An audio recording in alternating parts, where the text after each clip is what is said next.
mga hindi nakakaalam, yung daan na to is yung shortcut papuntang Sania, papuntang at patungong sa Paliparan. So sa mga galing dito sa Lawag na gusto magpunta ng Paliparan, pwede kayong dumaan dito.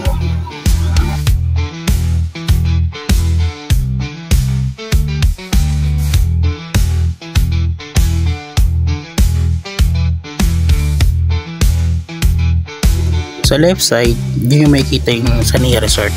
Kasi marami ako napapansin na nagtatanong na bakit nahirap dumatunton. So dyan lang po yun.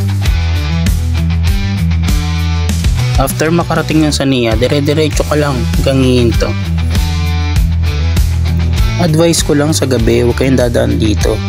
Kasi masyado siyang madilim. So hindi enough yung ilaw ng mga street lights para punan yung liwanag.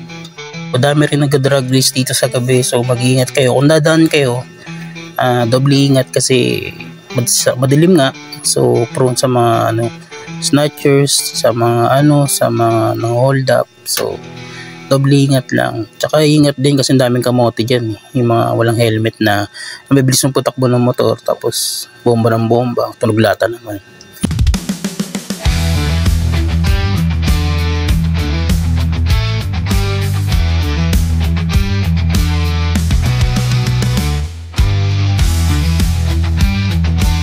Pagdating nyo dito sa kanto na to, dire-diretso lang kayo hanggang marating nyo yung papuntang Alabang.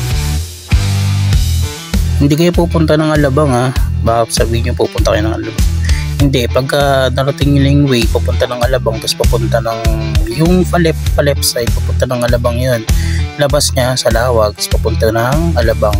Tapos yung dito naman sa right side, yun yung papunta ng Windward.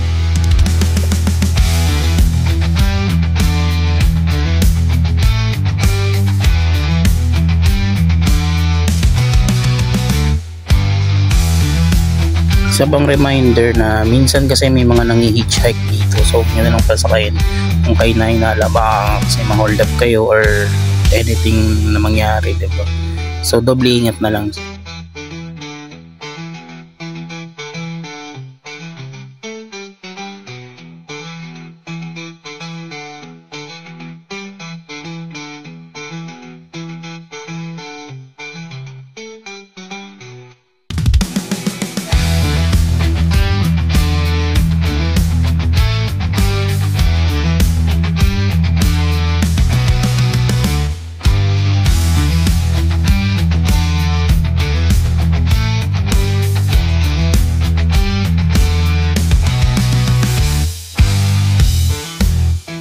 May kita nyo, meron sa ating nag-overtake na dalawang walang helmet. So mag-iingat kayo dyan kasi minsan mabibilis yan, tapos paiba-iba ng lane. Wala kamote nga eh. Dito sa part na to yung pinaka-critical kasi meron mga batang tumatawid tsaka mga asot pusa. So mag-iingat ka rito, huwag kayong bibiraat talaga kasi iba mamaya masayemplang kayo dyan.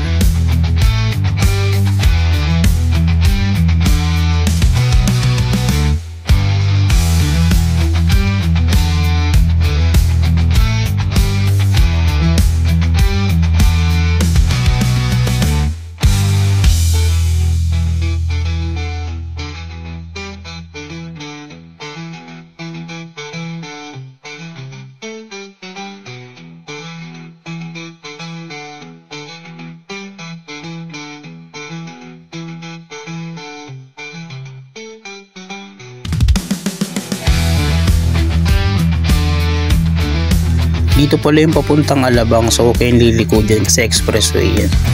Baka mahuli kayo.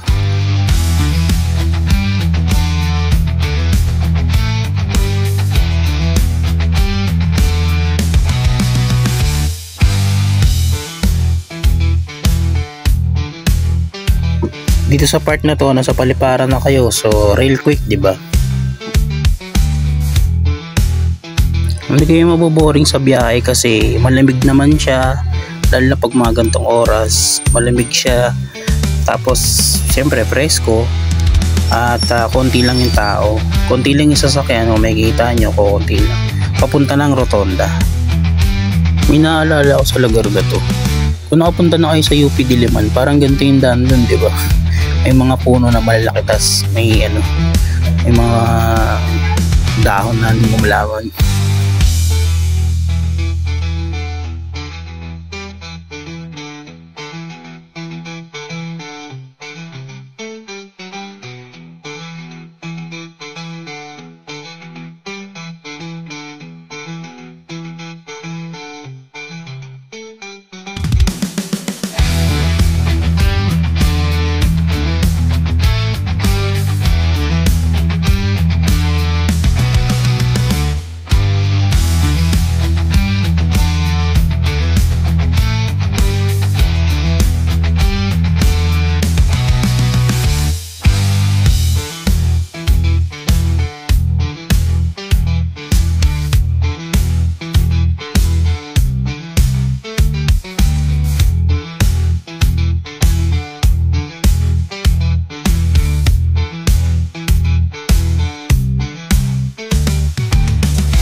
So ito na yung gate palabas ng San Marino. So kakaliwa tayo dyan, tapos nandun na tayo sa sa sinasabi kong bagong tambayan. Magiging bagong tambayan ang lahat.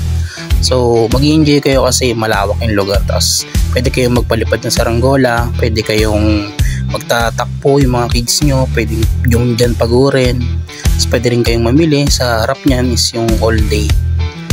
Mamimili ka na lang kung saan ka mamimili, kung sa Save More ba o sa all day, pero goods naman yung parehas.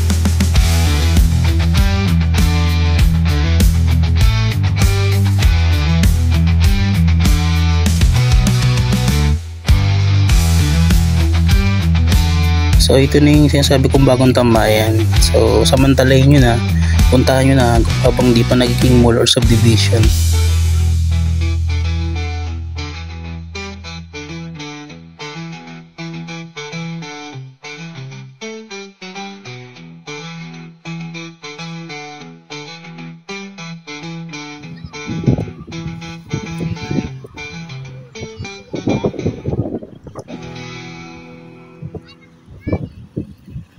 So kung nakarating kayo sa part ng video na to, maraming salamat, at kung hindi pa kayo nakasubscribe, baka naman.